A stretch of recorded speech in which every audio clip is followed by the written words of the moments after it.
Hi po, ayan, share ko lang po para po sa lahat na nagtatanong kung wino-walk po ba yung aming mga fur babies. Opo naman, araw-araw po silang inilalabas ng kanilang Papa Fernan. Ayan po, makikita nyo naman po na si Clear, si Barako, si Solo, si Milky at si Copper.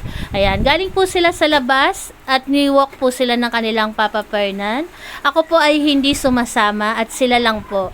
Ang Papa Fernan naman po nila, hindi rin po kakayanin na mag-video habang wino-walk po sila.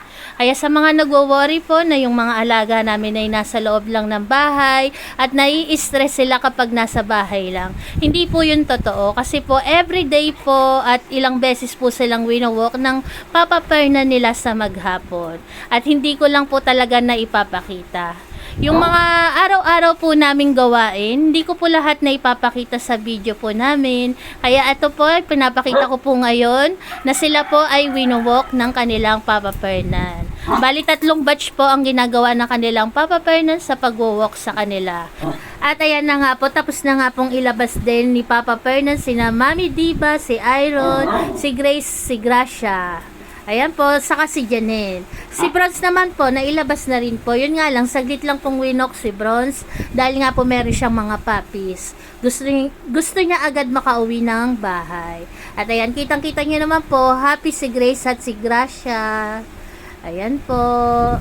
Sa mga hindi po nakakaalam na winowalk po sila sa umaga. Ayan po, ipapakita ko lang po sa inyo ang paglabas ng kanilang Papa Fernan. Ayan. Last batch po, si Goku, si Lips, at si Cherry Girl. Kasi po kanina, napakita ko na po sa inyo na ilabas na po si Clear, lahat po ng boys, lahat ng girls. Ngayon naman po, yung 3 bulilit ang iwo-walk ni Papa Fernan. Ayan po. Sa mga hindi po nakakaalam, kasi po yung iba, diba, sabi po, baka nai-stress sila kasi nasa bahay lang sila. Ayan.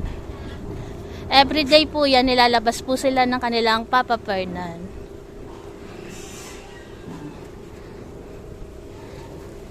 Siyempre, ayan po si Clear, si Barako.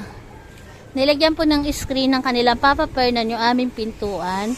Dahil nga po meron kaming mga bulilit. Para maiwasan po na lumusot po sila dyan at lumabas ng bahay. Ayan. Ayan po sila. Good morning po sa lahat. Ganito po pala yung itsura ng labas ng aming bahay.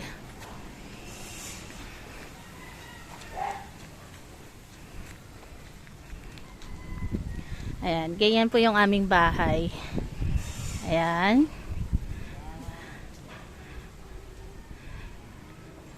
Ayan po ang aming bahay. Simpleng bahay.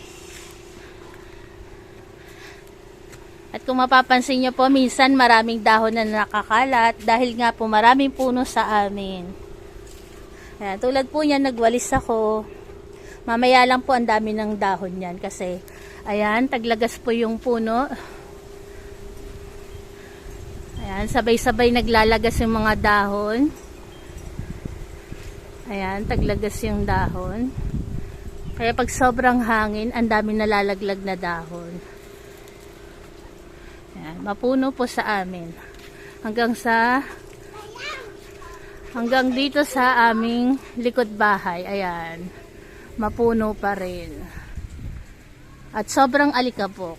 Pag gantong summer, maalikabok po sa lugar namin. Kasi makikita niyo po yung lupa.